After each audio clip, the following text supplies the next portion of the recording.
এইখন নাগৰিক নহয়, এইখন নাগৰিক সমাজ নহয়। এইবিলাক নাগৰিক সমাজ বুলি ক'লে কাক বুজা যায়? এবো পাৰ্টিচান পলিটিক্স। সকলো দলীয় ৰাজনীতিৰ ঊৰ্ধত থকা সমাজখন হ'ল নাগৰিক সমাজ। গতিকে এই নাগৰিক সমাজৰ নামত অসমৰ ৰাইজক আচলতে আভুৱা ভাৰিছে, বিভ্ৰান্ত কৰিছে আৰু বিপথে পৰিচালিত কৰাৰ প্ৰয়াস কৰিছে। আৰু ডক্টৰ হীৰেণ গোহাঁই ছাৰ তেখেত নন পলিটিকেল বুলি আমি এতিয়া আখ্যা দিব এইকাৰণে নোৱাৰোঁ, কাৰণ ৰাজনৈতিক দলৰ নেতাৰ লগত তেওঁ সভা কৰিছে। গতিকে হীৰেণ গোহাঁই ছাৰ আমি পলিটিকেল বুলি একেবাৰে প্ৰত্যক্ষভাৱে নক'লেও কিন্তু তেওঁ এই পলিটিকেল লিডাৰৰ ভূমিকা পালন কৰিছে, এই পলিটিকেল। গতিকে মই ভাবোঁ যে হীৰেণ গোহাঁই ছাৰহঁতৰ কাম আমাৰ সমাজখনক সঠিক নেতৃত্ব দিয়া, কিন্তু মাজে মাজে তেখেতে অলপ গণ্ডগোল কৰে।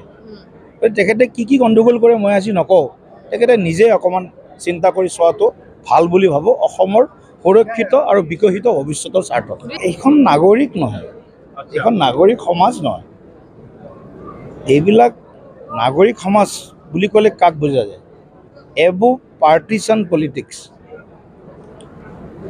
সকলো দলীয় ৰাজনীতিৰ ঊৰ্ধত থকা সমাজখন হ'ল নাগৰিক সমাজ।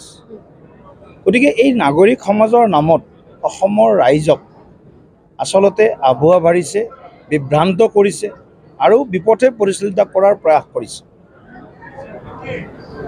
আৰু ডক্টৰ হীৰেণ গোহাঁই ছাৰ তেখেত নন পলিটিকেল বুলি আমি এতিয়া আখ্যা দিব এইকাৰণে নোৱাৰোঁ, কাৰণ ৰাজনৈতিক দলৰ নেতাৰ লগত তেওঁ সভা কৰিছে।